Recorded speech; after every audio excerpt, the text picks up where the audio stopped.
This is the last lecture of this semester. First, a few seconds of respect still for the Ukrainians who are still fighting for their freedom and for ours. Today, I'm going to talk again about cascades. Notice this is the final lecture. Remember, we first had the introduction of graph theory, game theory, then we talked about markets, all kinds of stuff in markets, including auctions, the web, search engines, and dynamics, how things change. The main thing in dynamics is cascades, where people influence other people. And for all of the stuff, we have lots of good formal models. Okay, so you remember that. Today, I want to finish the discussion of cascades. And let me first make a kind of summary so that you can get the big picture. So, I am making a decision, my decision. And I am making my decision based on other people. Maybe my decision depends on previous decisions by other people. This is what we saw. This is the sequential decision making and the tour de table. Maybe my decision depends on what all other users do. This is the network benefits.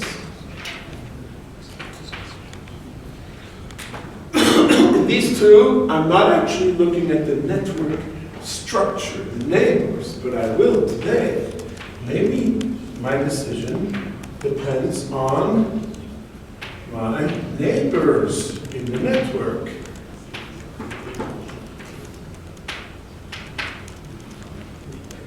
And these two previous ones, we're looking at other people, but we're kind of assuming people are connected. But here I will actually have a network with neighbors. Okay, so I have me here, and I have neighbors.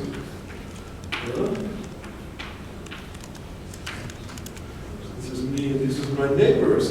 So what I decide will now depend on the neighbors, and this can cause diffusion and things moving around in the network.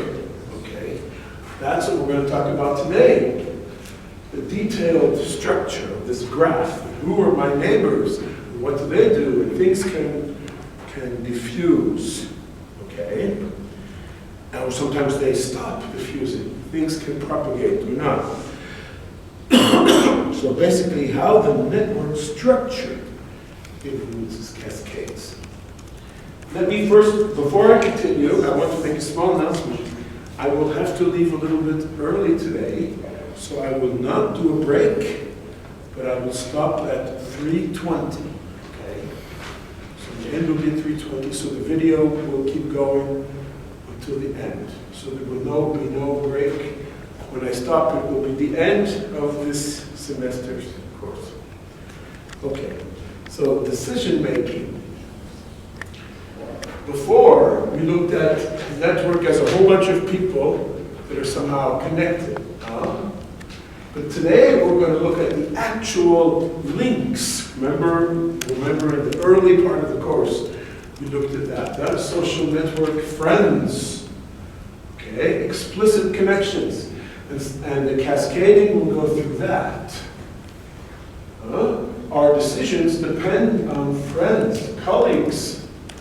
We align ourselves maybe with our friends and vice versa. Remember how often we're similar to our friends. We can decide what our friends do. It also depends on who's our neighbors. Okay, so let me first give you some kind of some explanation, and then we'll show a formal model. And the formal model has two concepts: cascades, which is things propagating, and clusters, which is blocking the cascade. Sometimes the cascade stops, doesn't keep going. We'll study that. But first, a little bit of context. Diffusion of innovations. This is coming from sociology. How do new technologies spread? And one interesting thing is it's usually two waves. There's two waves. First wave and a second wave.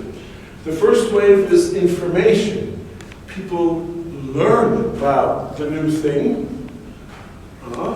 We learn about electric cars. Oh, they're neat. And the second wave, it's direct benefit. I will buy an electric car because my friend has an electric car and is very happy. Okay, so that's the second wave. Okay, so the first wave is information, and then there's some examples. So here's an example, adoption of corn, new corn. This is early 20th century. Hybrid seed corn among farmers in Iowa. So the farmers learned about it from the salesman, but they still didn't use it. They heard, maybe interesting. But they were convinced later because of their neighbors. Okay? So there's a diffusion directly coming from the neighbors. And here's another example. A new drug, tetracycline, by physicians in the US. So again, two waves. The doctors learn about it because they read medical text and so on. That's the first wave, but they're not so sure. But they go to meetings, they meet other doctors, and they see friends. Doctors are prescribing it, so they prescribe it too. Again, the neighbors. Okay?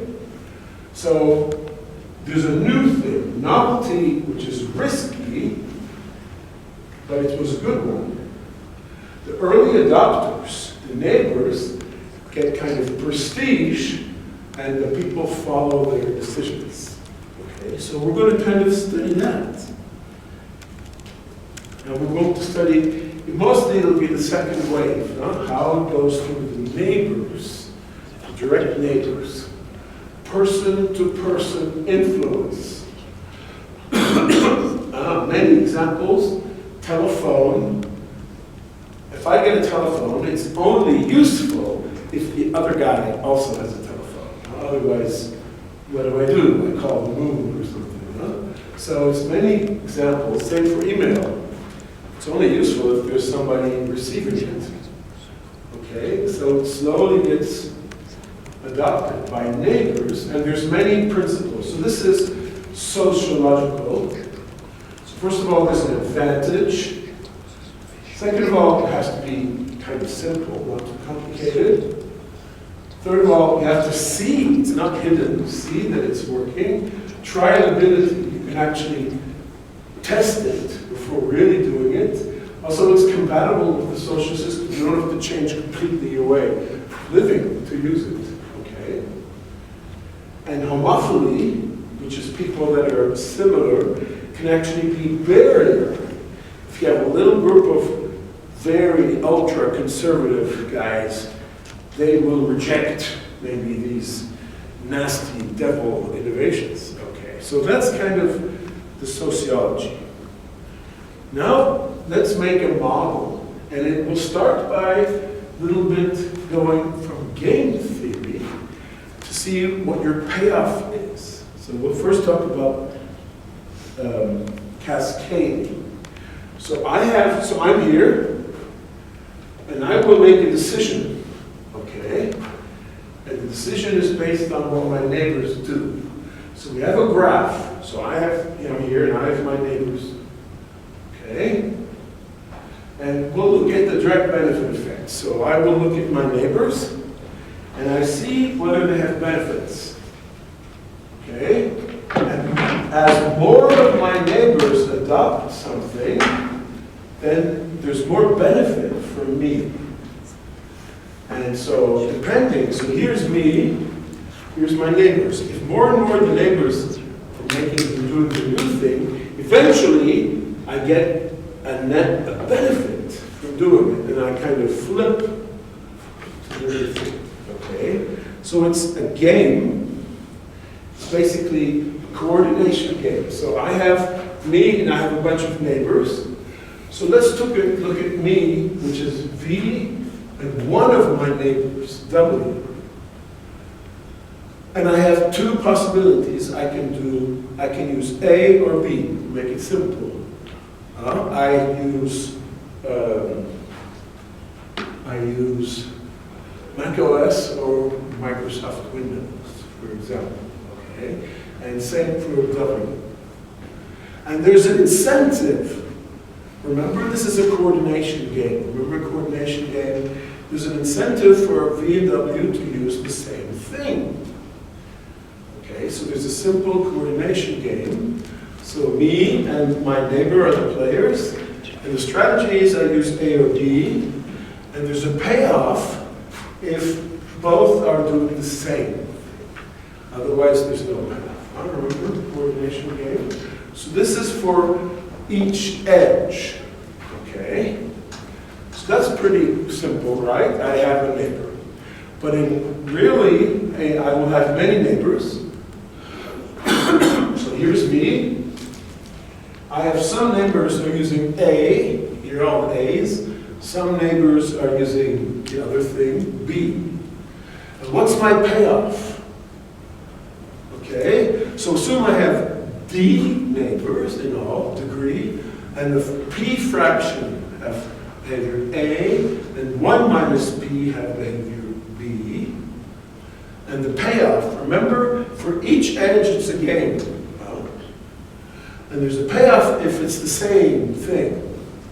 So if I choose A, I will have a payoff for each of the links to A, and the payoff will be equal to little a, and the number of links is P times D, the fraction times the degree. But if I choose B, I will have a payoff on the B side, but 0 on the A side, so there's the little B payoff, and the number of edges is 1 minus P times D. So there's two possibilities. If I have A, I have this payoff. B, I have this one. All these little coordination games. You see? And I can see when is A a better choice than B. So that means this payoff has to be bigger or equal to that one. If you make the computation, you can have a condition on the fraction. How many people are using A? So if there's B over A plus B, so B over A plus B, so this is in some sense how many B's there are. But the A's have to be bigger. So if P is greater than or equal to this, then I choose A, and A is better. So this is called the threshold. Okay? So for each node, there's a threshold, and then things will propagate. Okay, see? So now we can look at a whole graph, a bigger graph, and we can see how things propagate. Now you see how we're building the model. We start from one edge, one little game. Now we look at all the neighbors, and now we look at the graph. So I'm going to show some examples. And if the threshold, if the value, if I'm higher than the threshold, then I will flip to A. So there's two possibilities for all the nodes. Maybe all the nodes will adopt A, or all of them will adopt B. Maybe there's all B's, and then the A's come in and it starts propagating, and they all become B's. But maybe it stops. Maybe some parts are doing A and some parts with B, and then it stops. Okay? So we'll see. It's kind of interesting how things are going to flip. So we start and all nodes are B's, and the A's come in like invaders. A small set of initial adopters is A. And then each node will calculate the value of the payoff and see whether they flip or not. And so it's like step by step, and then maybe they flip, and then the next ones will flip. So it's going to be a kind of cascade, one after the other. Okay?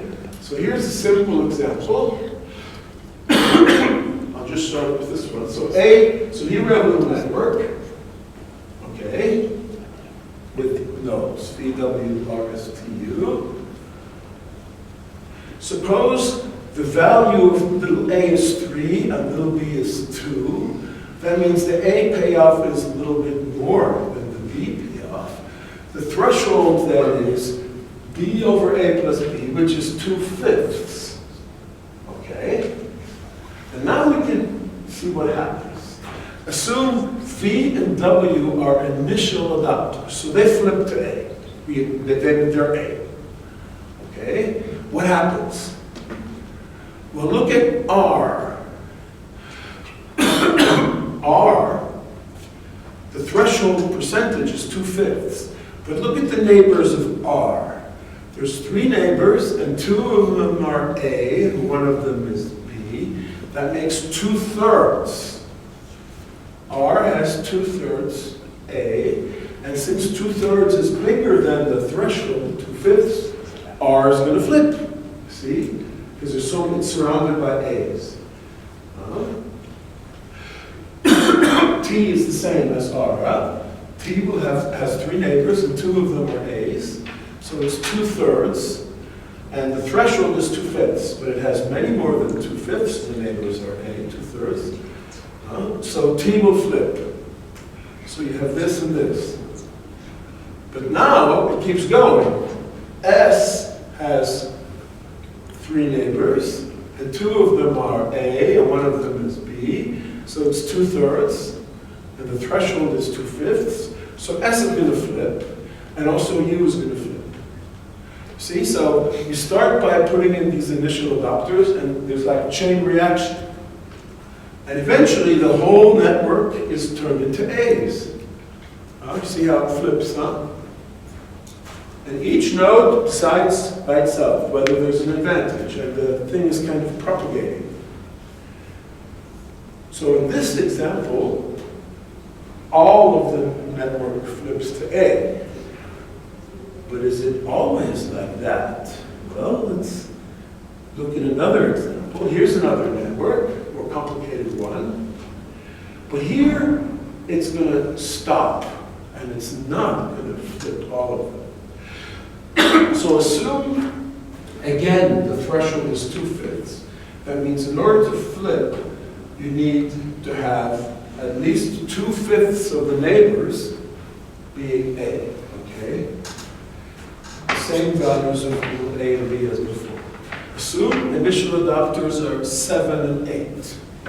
So those two, for some reason, they turn into A's. So what happens? See how we're doing it? So we're starting like this. So what happens? What's going to happen now? Well, look at node 5. Node 5 has 3 neighbors. 2 of them are A's. So 5 is going to switch. 10 is going to switch also. But once 5 switches, then 4 will switch after that. 9 will switch after the 10. And then node 6 will have both 4 and 9, and 6 will switch. And then it stops.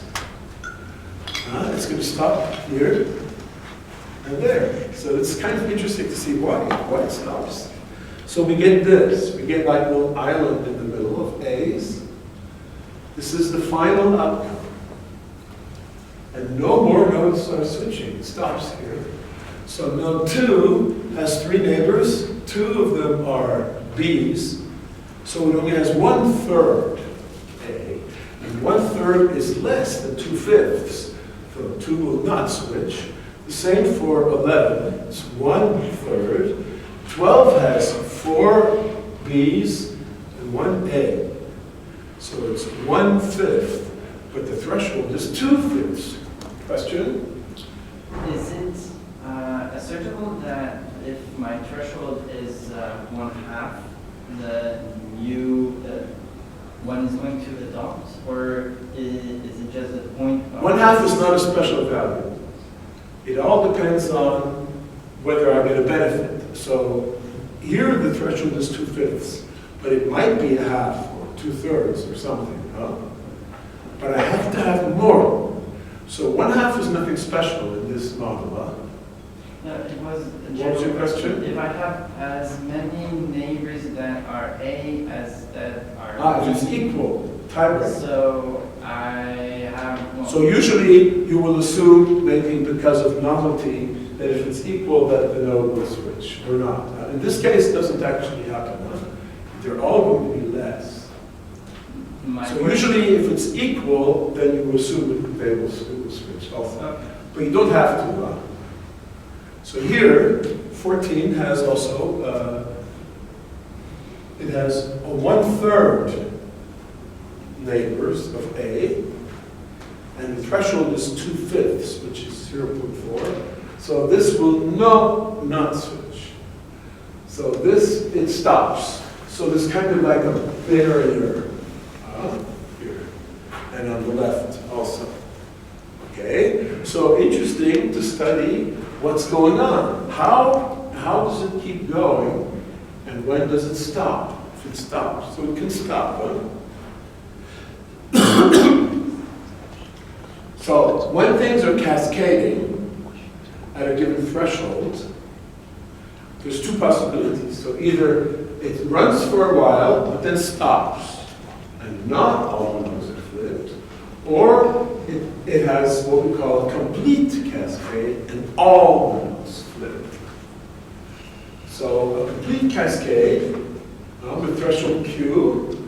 So you have initial adopters. The remaining nodes are B. Each node repeatedly evaluates whether to switch.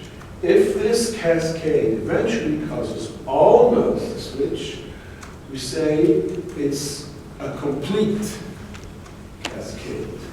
You see, it's not always complete, but it can happen. So the initial adopters might cause a complete cascade at threshold Q. Okay, so before going further with the model, we can actually discuss a little bit what's going on here. Okay. Tightly knit communities can hinder the spread.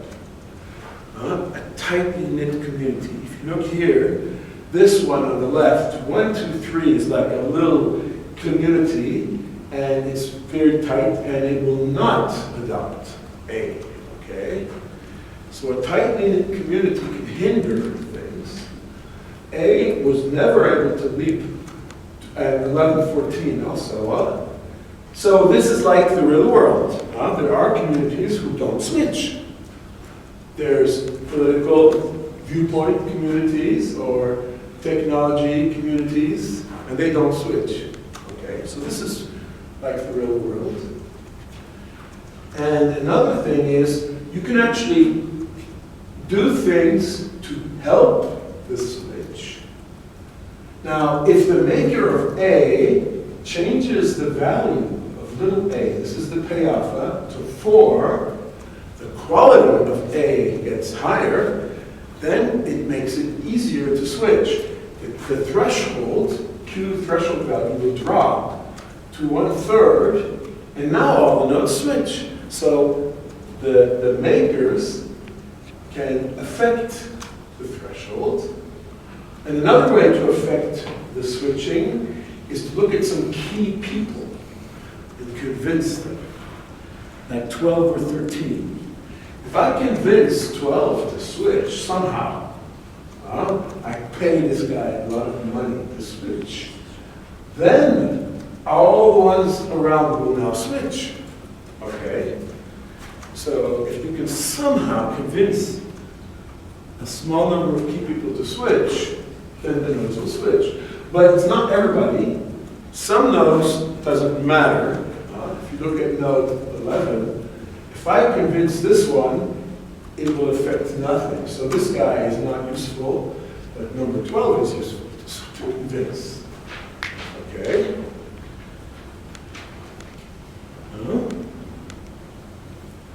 See? You see? So you can actually play around with this, but still. So, but we will extend our formal model to figure out exactly what causes the cascade to stop.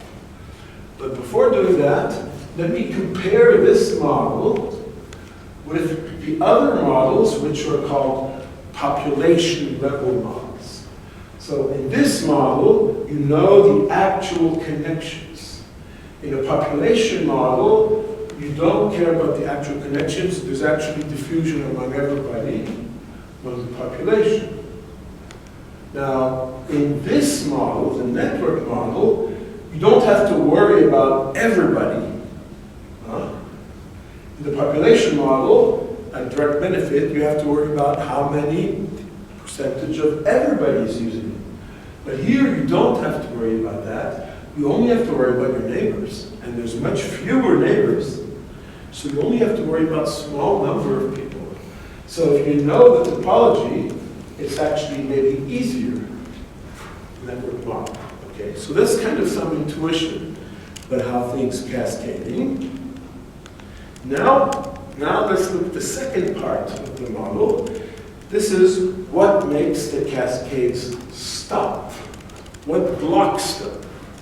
And that's another concept called a cluster. So let me first show you an example. A cluster is a bunch of nodes that are somehow tightly connected, tightly knit, dense.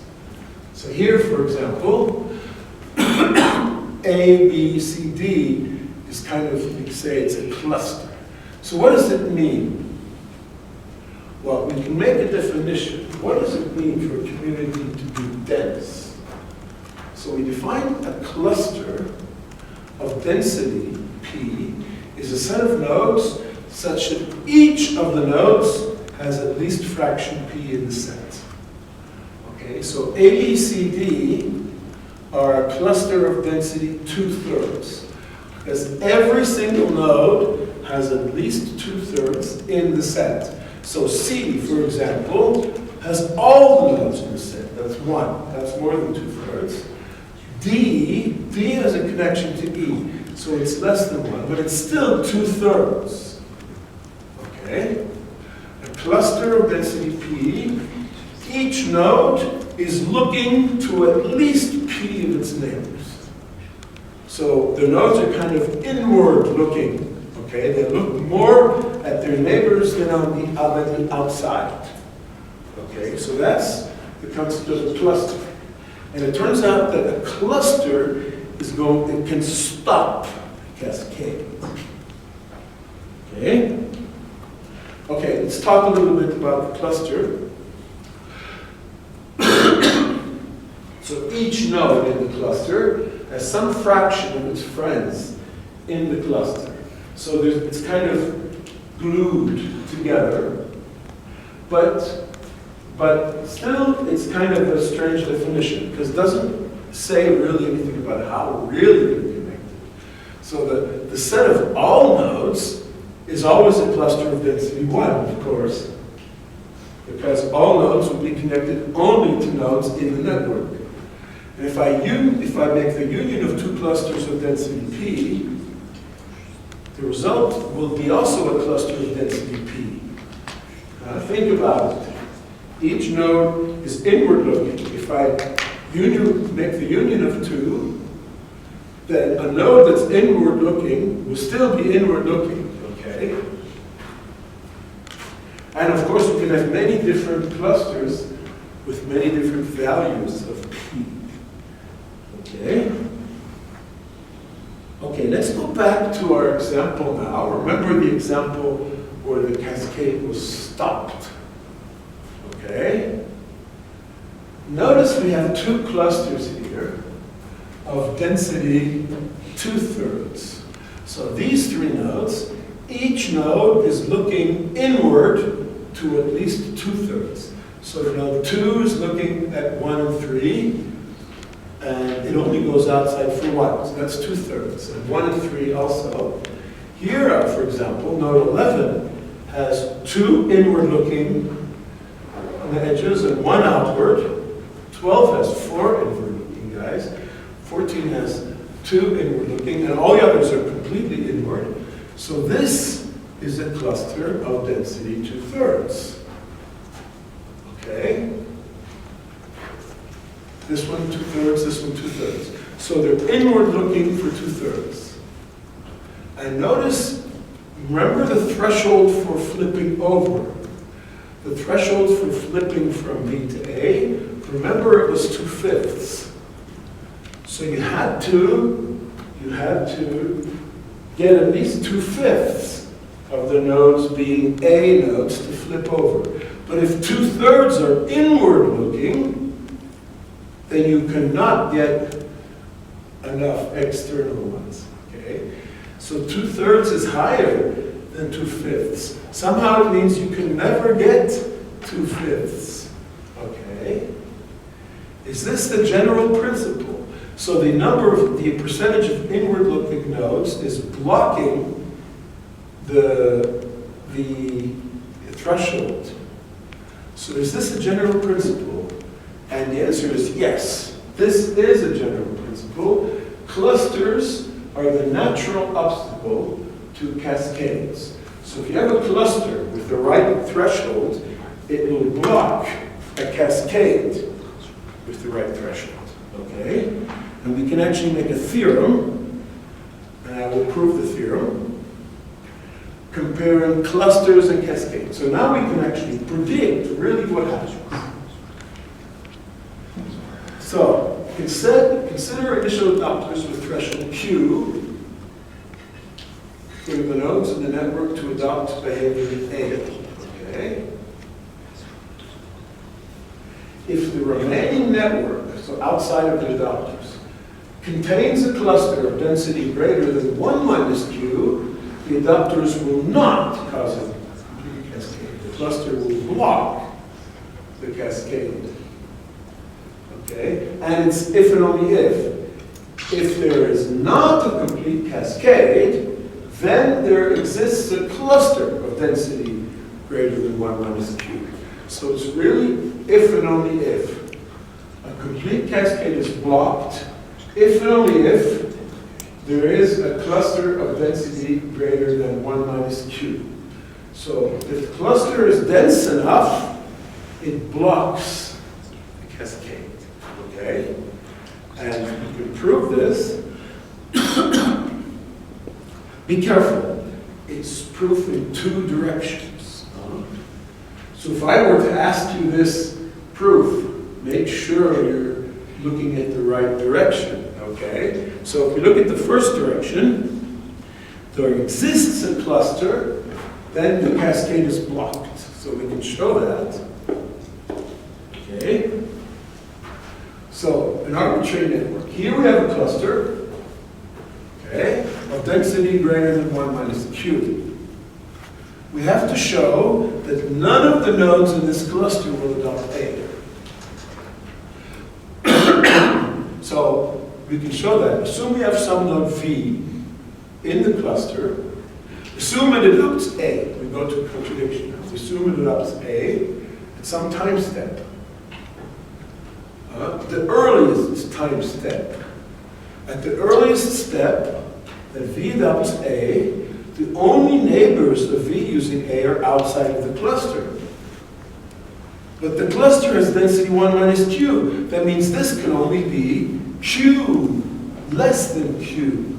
Now there's 1 minus Q inside, Q less than Q outside. Less than Q means it won't adopt, okay?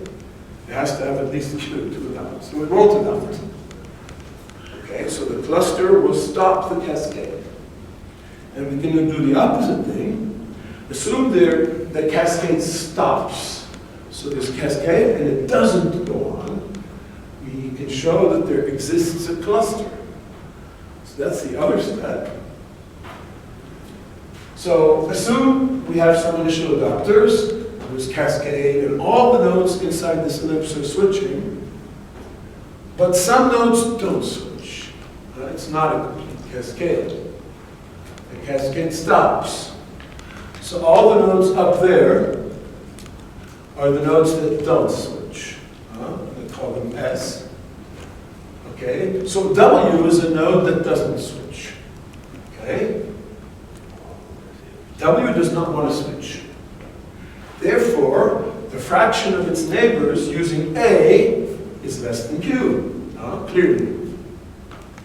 Therefore, because otherwise it would switch. Therefore, the fraction using B is the opposite, is greater than 1 minus Q. But this is true for all nodes W. So all nodes W and S have a pointing inwards to 1 minus Q nodes. So S is a cluster. Okay? So if the cascading stops, there's a cluster. So clusters stop cascades. So if you have a big network and you want to see whether the thing is going to cascade or go all the way, just look for clusters. And if you don't like the clusters you find, you can tweak by changing A or buying up influencers or whatever. Okay? So this gives you some idea of how things are propagating in the network. Okay. Now let's look at some more. So this is our formal model. Cascades and clusters. This is our model of how things propagate and how they're blocked. Now let's look at some more general, we'll look more socially and look at more things, discuss what's going on. Okay, so the first thing I want to talk about is weak ties and strong ties. So we have neighbors here. Neighbors are kind of strong ties. But remember I talked about first wave and second wave. So there's the notion of a weak tie and a strong tie. And so we're going to somehow distinguish between the first wave and the second wave, which is what we talked about, the theorem. Learning about an idea and actually adopting it, using it. So this is the seed corn example. Percent of farmers, this is the year, 1924. So you see it's early, it's before the Second World War. So the white bars are the percent who have heard about it. Starts low, goes up. The black bar is the percent who's actually using it to plant the corn. Okay? So you see this one goes up, but then it goes down, but then this one goes up. So the actual adoption, second wave, comes after. Okay? Okay? So this model shows the two waves. Okay? So nodes are aware of a behavior when a neighbor adopts it. So maybe a neighbor here is adopting A, but only one neighbor. Only one. So it's below the threshold. But I still learned about it. So as long as at least one neighbor adopts, I learn about it. But the second wave is when it's above the threshold.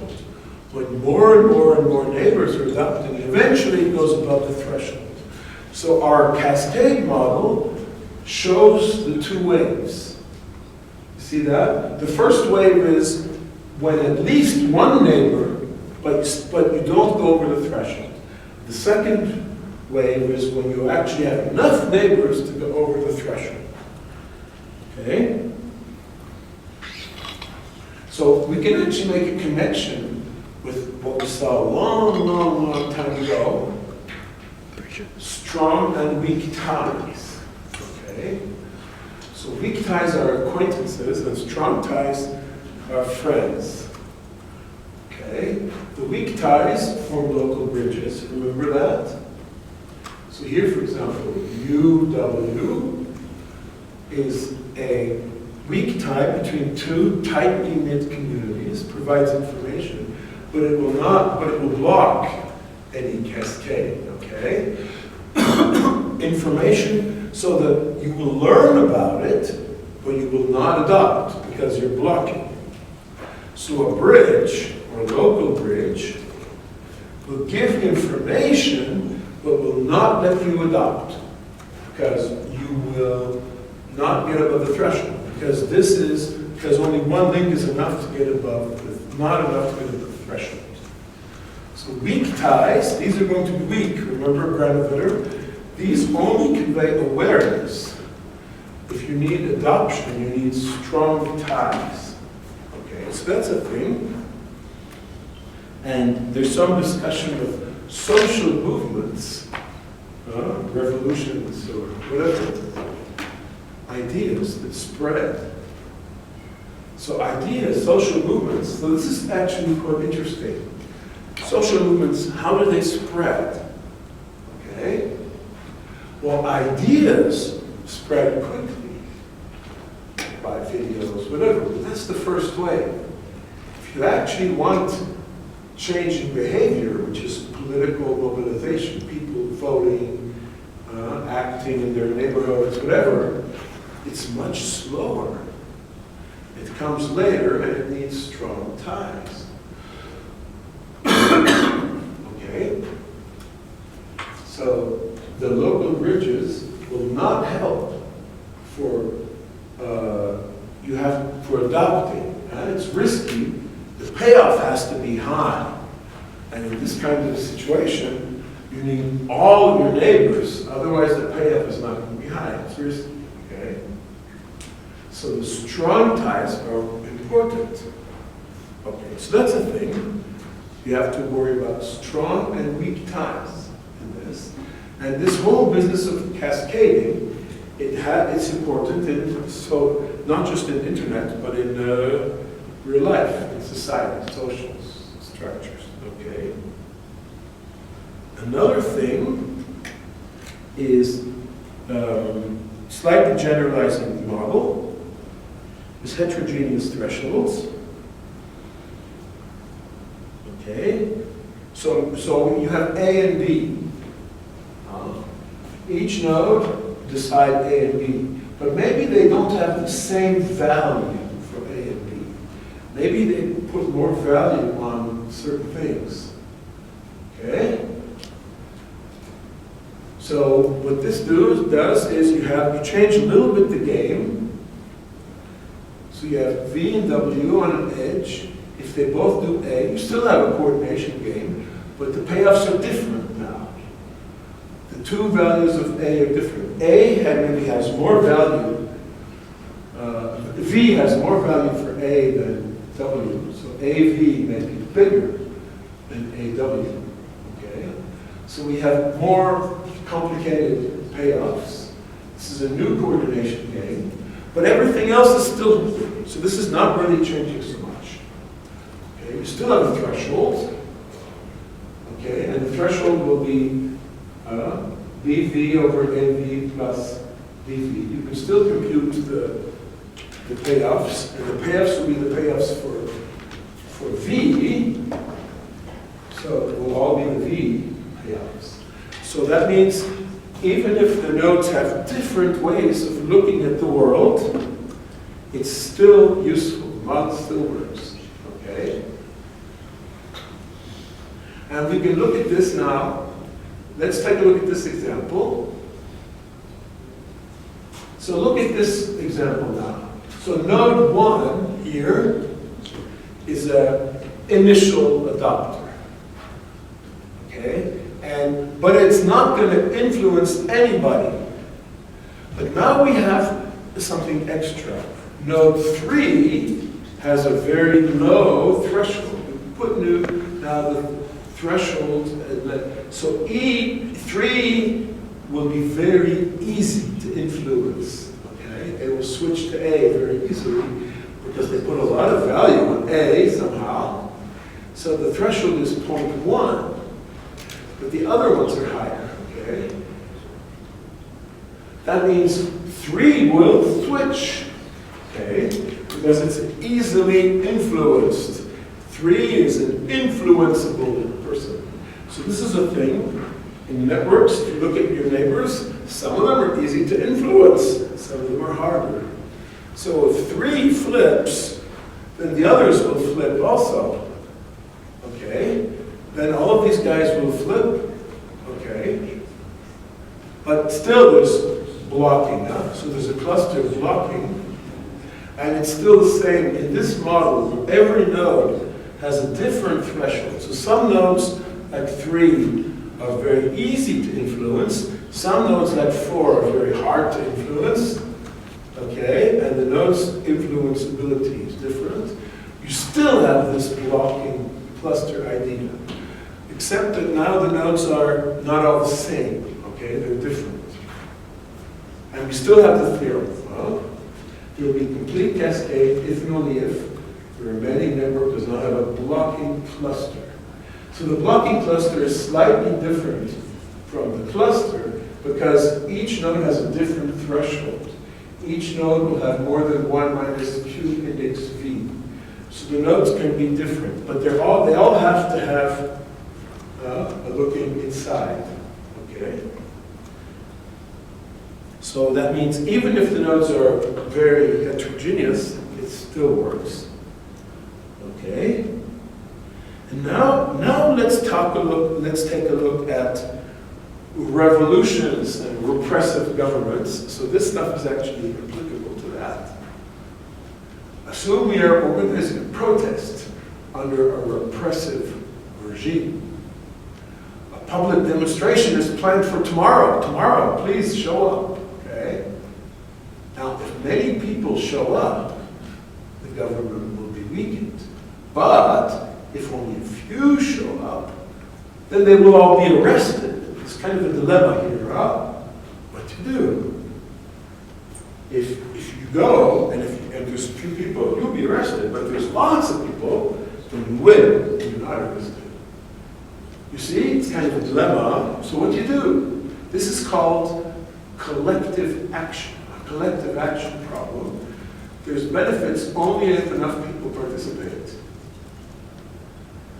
The problem is that there's not so much communication. Remember, we have now networks with edges, so there's not so much communication. Your decision is made difficult by lack of knowledge. Okay? And limiting communication will increase the difficulty of this thing. Okay? It's clear, huh? So that's what repressive governments like to do. They will limit communication, because this weakens the opposition. It will limit it. So what can happen? What happens is you have this situation called pluralistic ignorance. That means people have wrong estimates of how common certain opinions are. A majority of the people want a revolution, but they don't know they're a majority, okay? They don't know it. They think they're a minority because of no communication. In the US in the 70s, a majority of white Americans were against racial segregation. But they believed they were a minority, so they didn't do anything. Okay? So repressive governments, they like this, of course, so they will increase this. Most people are against the government, but since they believe they're in a minority, they do nothing. So an unpopular government can survive for a long time, even if there's a very strong opposition. So the problem is the limiting the communication, so the communication on the network. So let me just give a model for this. So if ever you want to start a revolution, you should study this very carefully.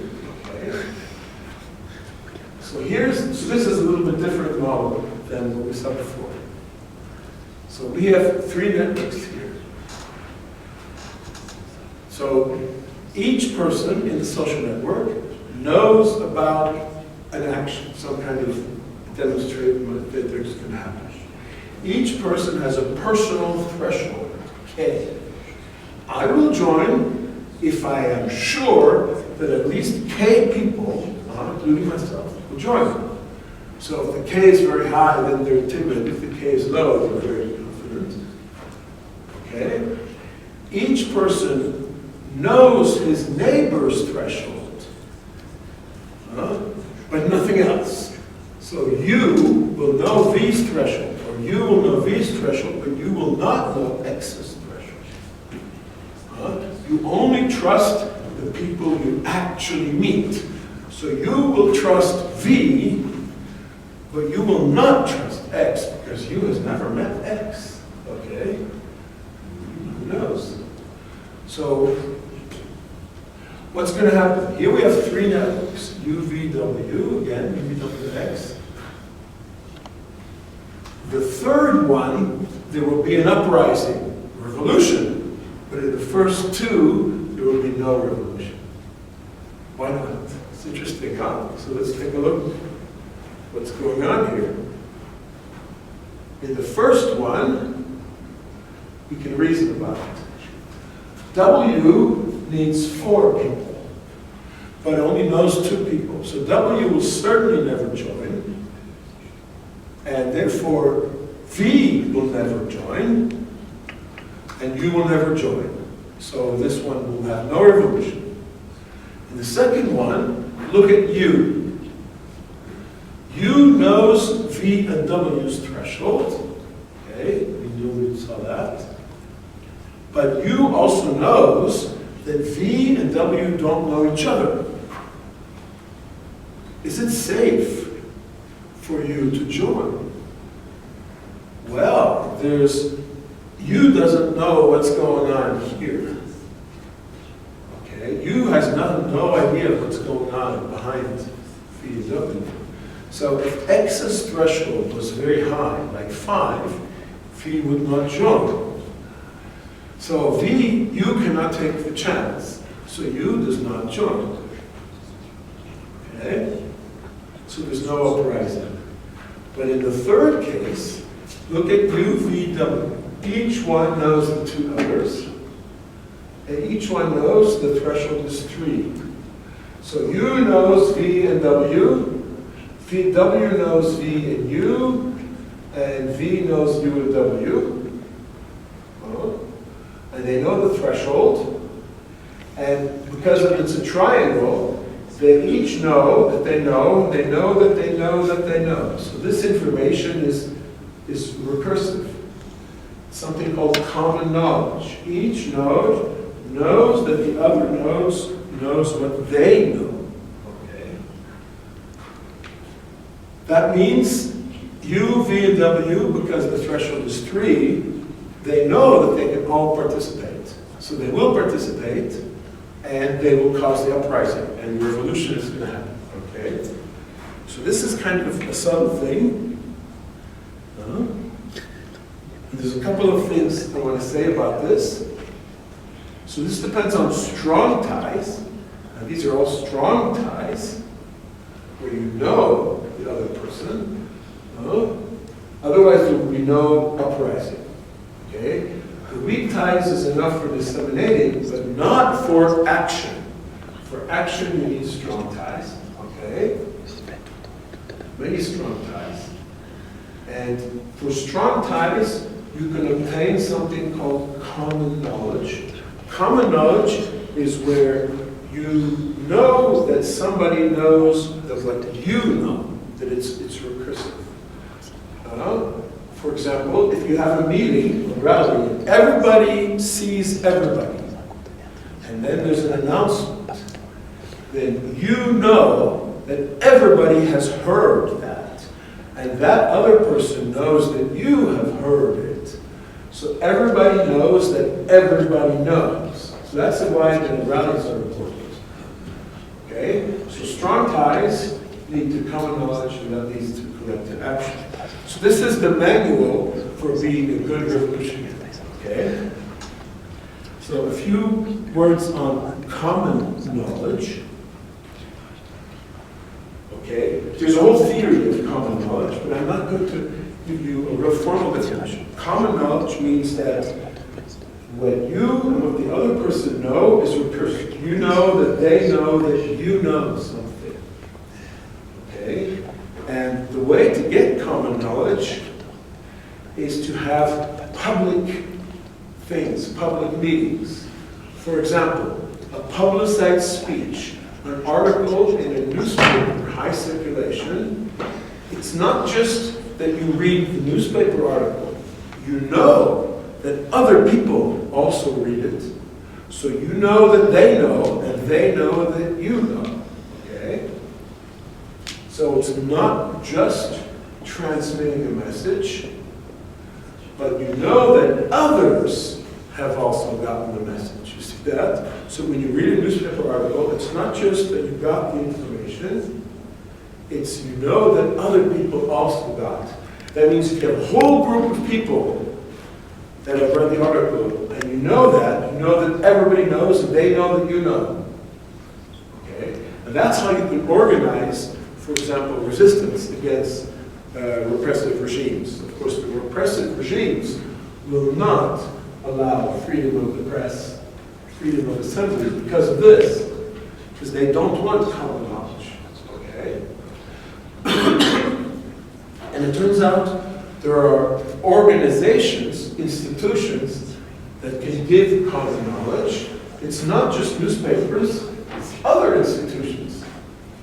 For example, in the US, there's this thing called the Super Bowl. Every year, there is a major American football championship called the Super Bowl, and all Americans are watching this. And if I watch it, I know that my friends watch it. So everybody who watches that has common knowledge. And there's a famous commercial, an Apple Macintosh commercial in 1984, which has become kind of very famous, in the 1984 Super Bowl. And everybody knows that everybody has seen it, okay? So this is one example. Another example, this is an older one from the US invasion of Iraq in 2003. Now, there's two kinds of organization of the Muslim religion. There's the Sunni and the Shiites. It turns out the Friday sermons in the Shiite mosques were coordinated. That means they create common knowledge.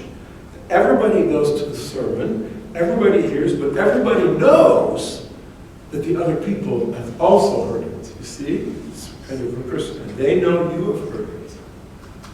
So this is incredibly important.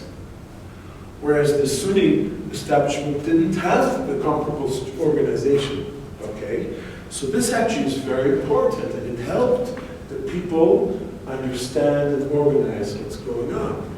Okay? Okay, so that's actually very important. So you see, we're moved a little bit from cascade, cluster, and network to more sociological thing. But I think it's good to leave a little bit the purely formal network things.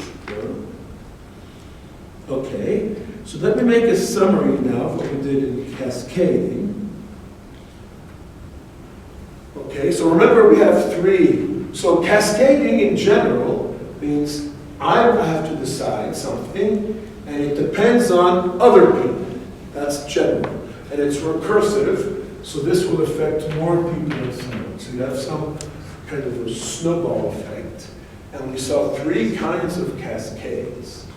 The sequential decision making, and what we saw Bayes' theorem, and then the direct benefit, remember, with the tipping points, and then today, the network cascades.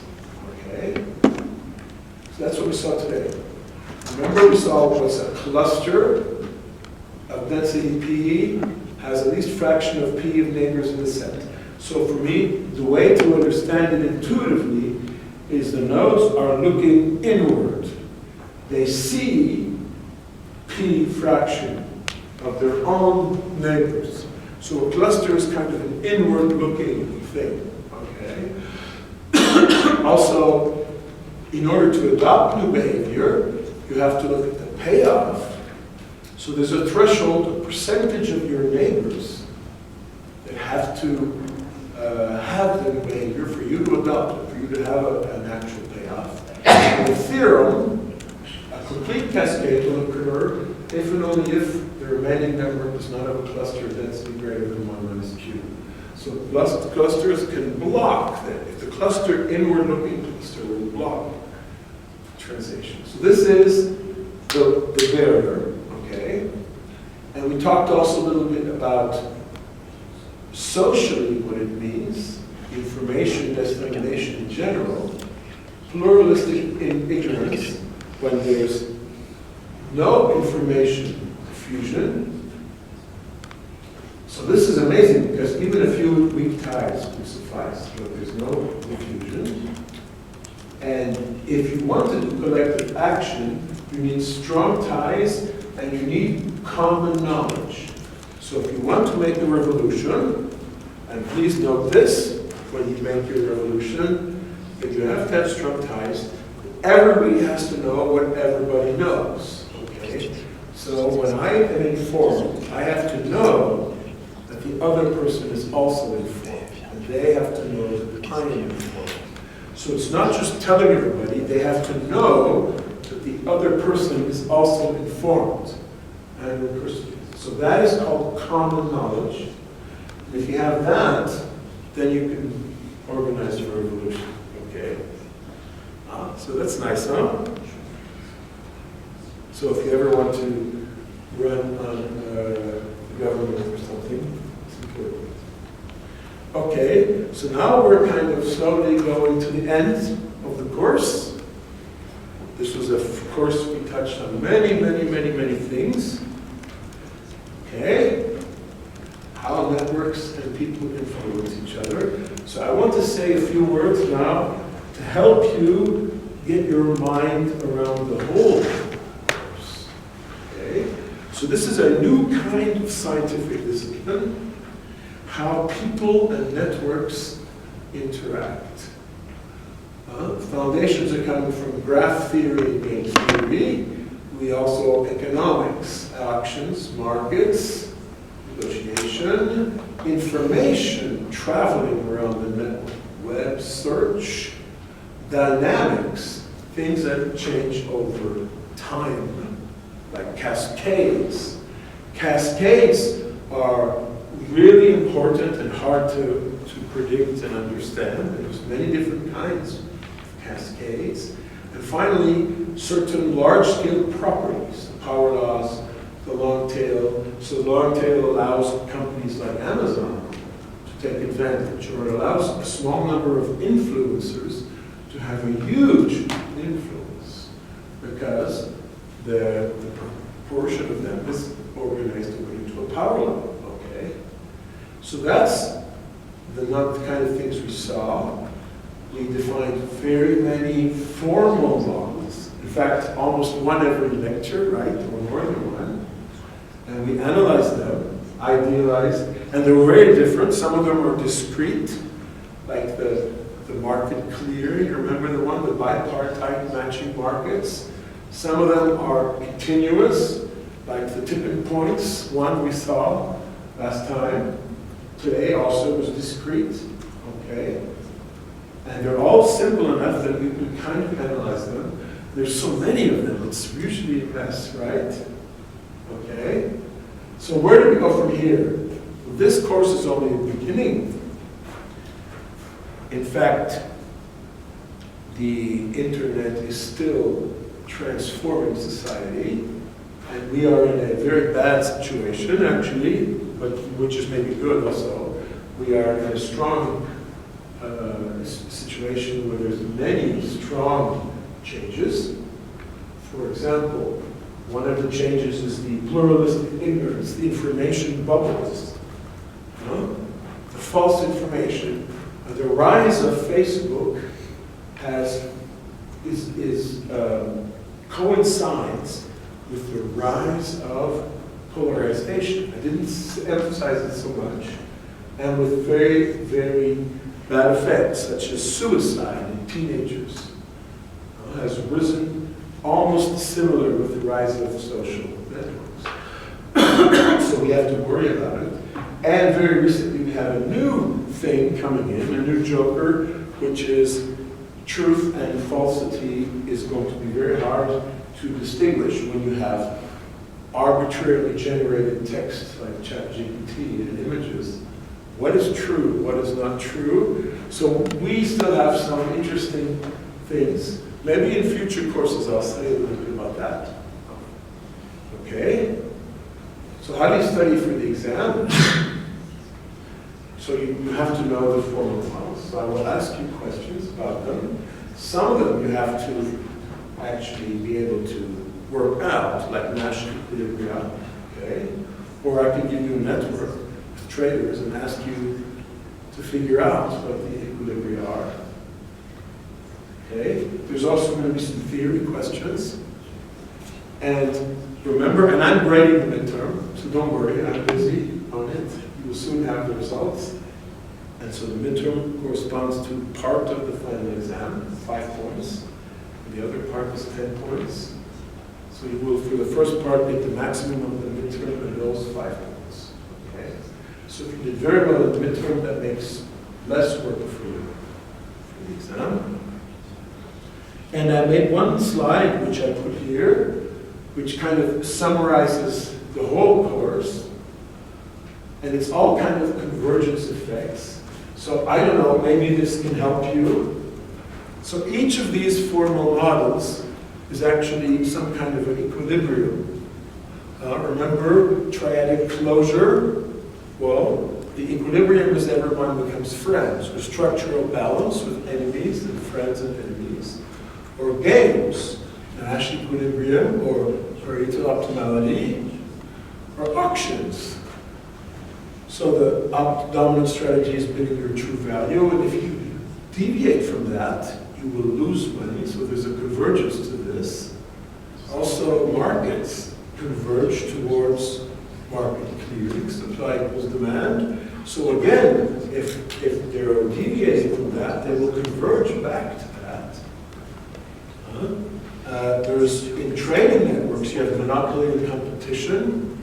Increasing the connectivity will increase society benefit, reducing trader profits.